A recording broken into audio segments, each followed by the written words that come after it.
ಭಾರತದಲ್ಲಿ ನಿರಂತರ ನರಹತ್ಯೆ ನಡೆದಿದೆ. ಇದರ ವಿರುದ್ಧ ರಕ್ಷಣೆಗೆ ಮುಂದಾಗಿ ಎಂದು ಬೆಂಗಳೂರಿನಲ್ಲಿ ಆತ್ಮಹತ್ಯೆ ಮಾಡಿಕೊಂಡ ಉತ್ತರ ಪ್ರದೇಶ ಮೂಲದ ಟೆಕ್ಕಿ ಅತುಲ್ ಸುಭಾಷ್ ಮುಂದಿನ ಯುಎಸ್ಎ ಅಧ್ಯಕ್ಷ ಟ್ರಂಪ್ ಮತ್ತು ಟೆಸ್ಲಾದ ಎಲಾನ್ ಮಸ್ಕ್ರಿಗೆ ಮೆಸೇಜ್ ಮಾಡಿದಿರುವುದು ಪತ್ತೆಯಾಗಿದೆ.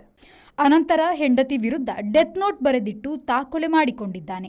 ಪತ್ನಿ ನಿಖಿತಾ ಮತ್ತು ಕುಟುಂಬದವರು ನಾನು ಏನು ಮಾಡದಿದ್ದರೂ ನನ್ನ ವಿರುದ್ಧ ದೂರು ನೀಡಿದ್ದಾರೆ ಎನ್ನುವುದು ಟೆಕ್ಕಿಯ ಆರೋಪ. ಆದರೆ ಹೆಂಡತಿ ಪೊಲೀಸರಿಗೆ ಕೊಟ್ಟಿರುವ ದೂರಿನಲ್ಲಿ ಗಂಡನಿಂದ ಕೌಟುಂಬಿಕ ಹಿಂಸೆ ಎನ್ನಲಾಗಿದೆ. ಈಗ ಅತುಲ್ ಸುಭಾಷ್ ಆತ್ಮಹತ್ಯೆ ಮಾಡಿಕೊಂಡಿರುವುದರಿಂದ ಹೆಂಡತಿ, ಅತ್ತೆ ಮತ್ತು ಕುಟುಂಬದ ಒಟ್ಟು 4 ಮಂದಿಯ ವಿರುದ್ಧ ಎಫ್ಐಆರ್ ದಾಖಲಾಗಿದೆ.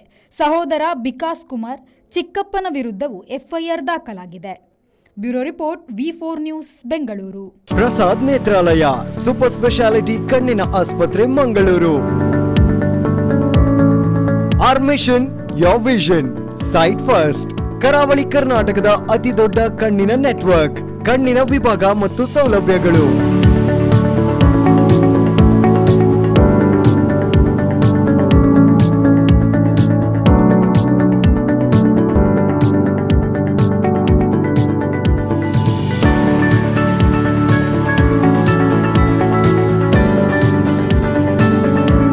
ಕಣ್ಣಿನ ಎಲ್ಲಾ ತೊಂದರೆಗಳಿಗೂ ಒಂದೇ ಸೂರಿನಡಿಯಲ್ಲಿ ಚಿಕಿತ್ಸೆ ಲಭ್ಯ.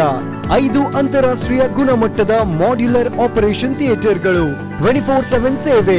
ಪ್ರಸಾದ್ ನೇತ್ರಾಲಯ ಸೂಪರ್ ಸ್ಪೆಷಾಲಿಟಿ ಕಣ್ಣಿನ ಆಸ್ಪತ್ರೆ, ಮಂಗಳೂರು. ಮಹಾಕಾಳಿ ದೇವಸ್ಥಾನದ ಹತ್ತಿರ, ಪಂಪೆಲ್, ಉಜ್ಜೋಡಿ.